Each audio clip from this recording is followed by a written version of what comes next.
My husband had vanished for 3 years, and his family forced me out.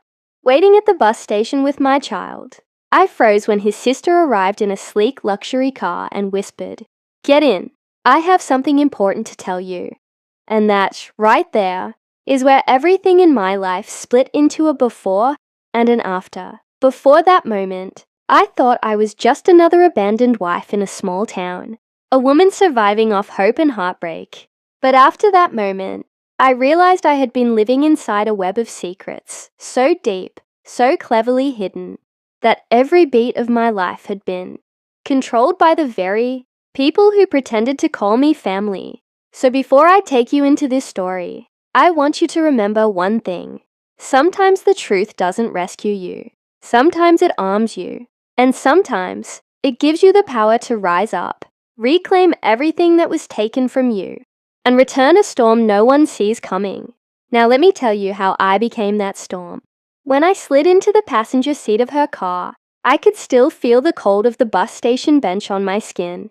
My little boy sat in the back seat, clutching his worn-out teddy bear, his eyes bouncing between me and the woman who had barely spoken to us in 3 years.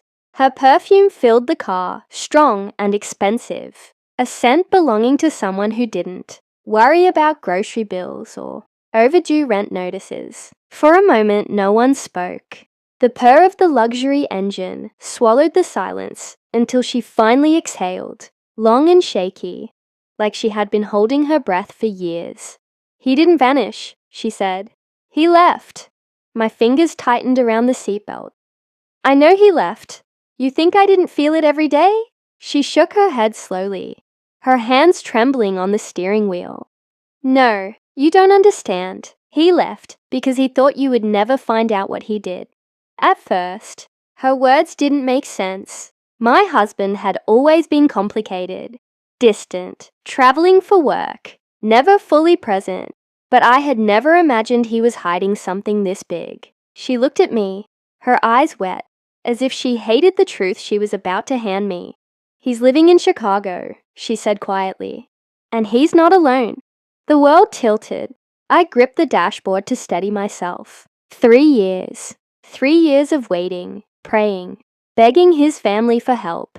3 years of them shutting doors, ignoring calls, pushing me and my child out of their lives like we never mattered. My voice cracked. "Why are you telling me this now?"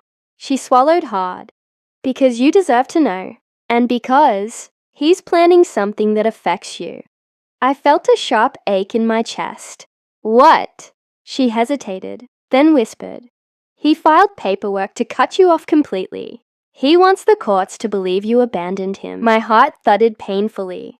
"Abandoned him? He disappeared." She nodded slowly, shame filling her voice. "His new partner has money. A lot of it. Enough to make people believe lies." Anger ignited inside me. Not wild, not messy, but focused, sharp, and cold. A new kind of strength. The kind that comes from betrayal so deep you can't even cry yet. "Take me home," I said. "No," she replied, straightening her posture. "I'm taking you to him." Those words struck me like lightning. Part of me wanted to scream. Part of me wanted to run. But a far bigger part of me, the part that had been sleeping for years, suddenly woke up. If he thought I was weak, if he thought I would hide, if he thought he could erase us, he was about to learn exactly who he underestimated. The drive to Chicago felt endless. My son slept against the window, unaware of the storm gathering inside his mother. As the city skyline rose ahead of us, shining and powerful, I felt that same power gathering in my chest. When we finally stopped in front of a high-rise building that screamed luxury, I realized something important.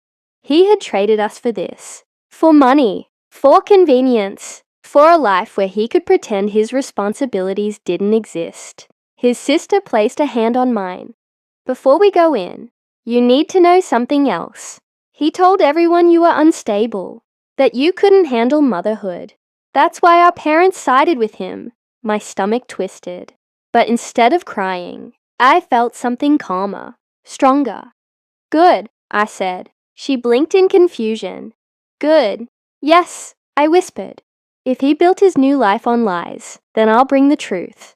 Lies crumble when someone finally stands up. We walked into the building, and I felt eyes on me from every polished corner. The elevator ride was silent, but my mind wasn't. I was rewinding every moment of our marriage, every suspicious trip, every night he came home late, every time he told me I was imagining things. I wasn't imagining anything. I was being played.